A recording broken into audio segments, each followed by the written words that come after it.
नमस्कार मंडळी, स्वागत आहे तुमचं आमच्या चॅनलमध्ये।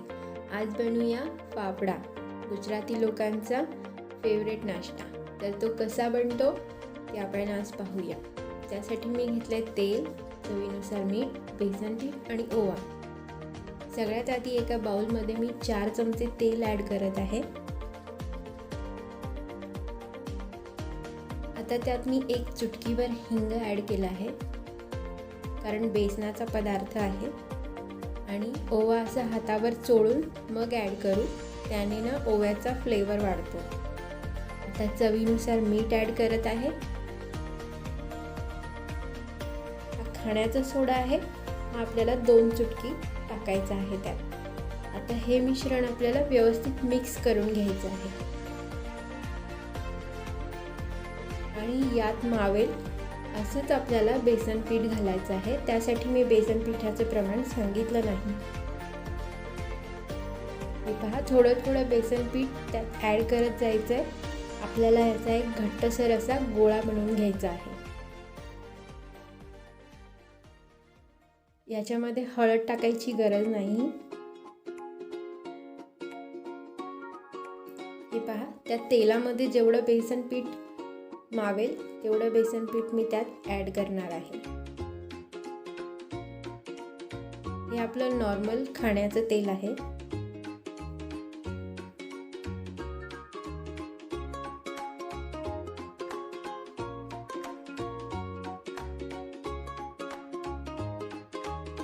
असंच थोडं थोडं करून जितकं मावेल तितकं बेसन पीठ ॲड करून मी त्याचा एक गोळा बनवून घेत आहे।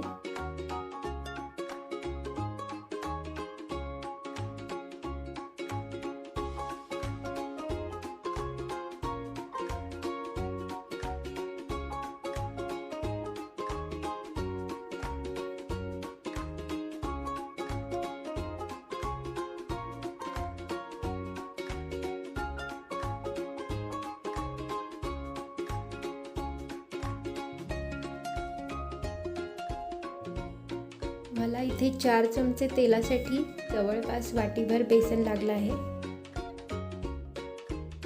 उरलेलं थोडंसं बेसन पीठही मी ह्याच्यात ॲड करून घेते।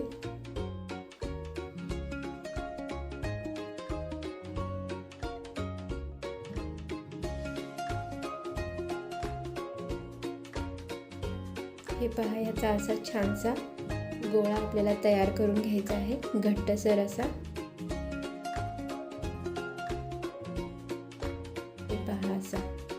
आता आपण ह्याला 10 मिनिटासाठी झाकून ठेवून देऊया। फाफडा बनवण्याची एक पद्धत असते, तो हाताच्या तळव्याने पसरट केला जातो, पण सगळ्यांनाच असं जमतं असं नाही, म्हणून मी तुम्हाला लाटण्याने आज फाफडा लाटून दाखवणार आहे। हे पहा, असा लाटून आणि चाकूने त्याला खालून असं सुट्ट करून आपल्याला काढून घ्यायचं। पुन्हा एकदा दाखवते, अशी लांबट अशी गोळी तयार करून घ्यायची। लाटण्याने त्याला लांबट आकार द्यायचा, हवा तेवढा पातळ करायचा आणि सुरीच्या मदतीने त्याला पोळपाटावरनं काढून घ्यायचा। हे पहा, असं त्यासाठी पातळ सुरी वापरा। किती सिंपल आहे। आता इथे मी तेल गरम करायला ठेवलेलं आहे। तेल आपल्याला मीडियम फ्लेमवर गरम करायचं आहे, अतिशय कडकडीत असं तेल नको आहे। आता यात आपण बनवलेले फाफडे छान तळून घेऊया।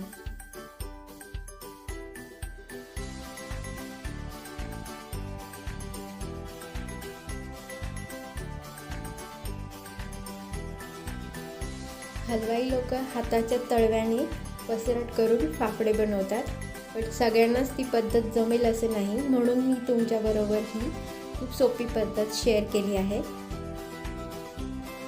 तर अशा प्रकारे तुम्ही अगदी 10 मिनिटात छान आणि खुसखुशीत असे फाफडे बनवून खाऊ शकता।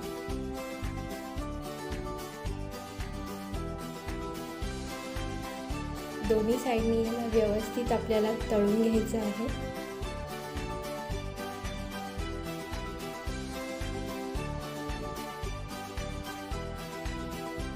काही लोक यात सोडा आणि मिठाच्या ऐवजी पापड खारही ॲड करतात, पण सगळ्यांकडेच पापड खार अवेलेबल असेल